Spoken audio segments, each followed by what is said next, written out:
You need to level up your revision for language paper one. And I've got everything in my course, which I've just covered and I'm recording and will be uploaded soon. In my course, you'll get everything that you need to know for English. It will cover all of the aspects of language paper one from an examiner perspective. So if you need to level up your revision, you need to watch my video and then get an overview of what I'll be covering in my course. It will literally be the difference in getting you the mark that you need to get in to the college or the sixth form that you require.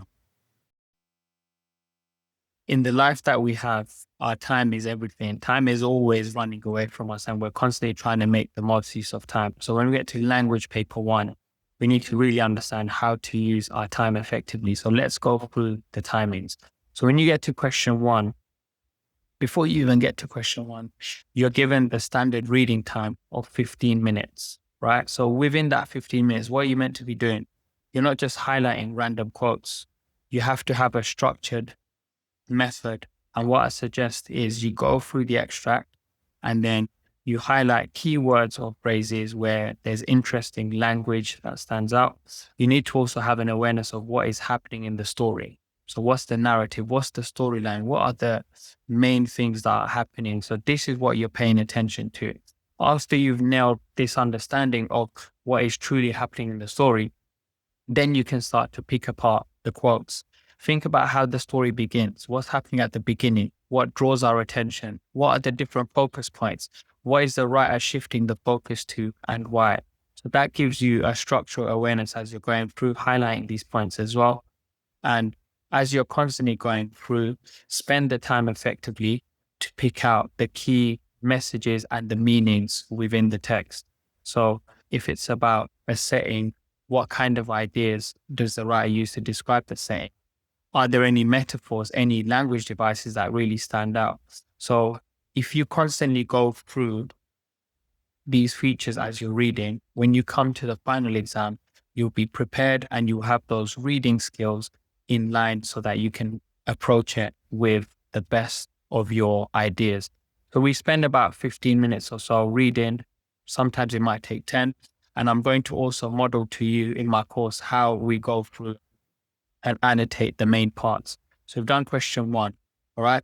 And then we go to, after we've done the reading, we list the 4 things. AQA now give you 4 boxes where you have to select the 4 right answers. So this is a comprehension type question. The retrieval skills are evident. So you have to pick apart the right answers based on your readings. So do not underestimate the reading. The reading is everything. Question 2, analyzing language. So it's an 8-mark question. Aim to write about 2 paragraphs. Should take you about 10 to 12 minutes. You're constantly writing about the effect of the language. So be very precise about the quotes that you pick out. Don't just pick out this quote because it's a metaphor. No, you need to pick out something that really stands out. A word or a phrase that you can unpick, you can give deeper meanings for. That's what you need to look for. Then we go to question 3. So we're analyzing the structure. Again, 8 marks, 10 to 12 minutes.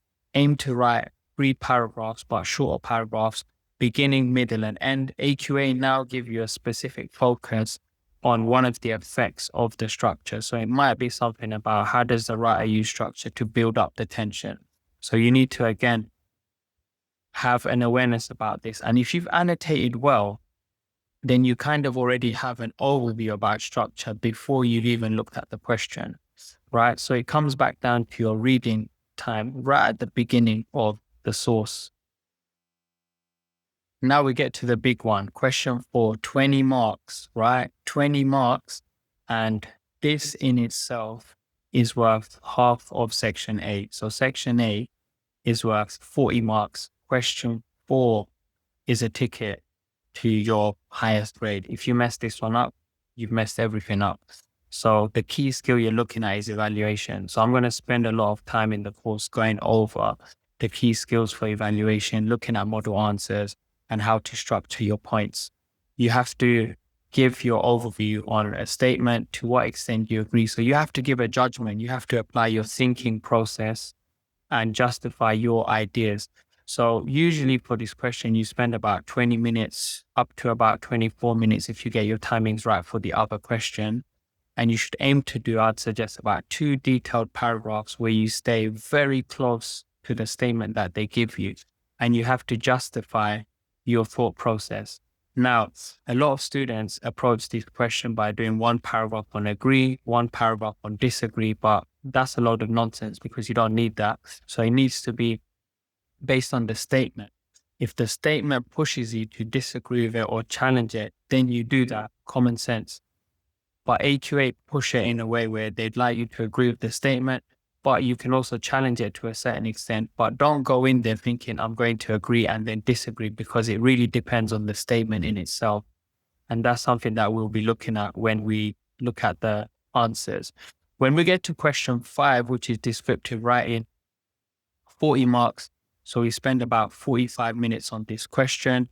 I would say spend about 10 minutes planning and then aim to write 2 sides of A4. And this in itself is worth 40 marks. This is half of the entire paper. So you need to really know what the examiners are looking for, what the success criteria is in order to get the best response. So that in itself is a very important question that takes a lot of priority.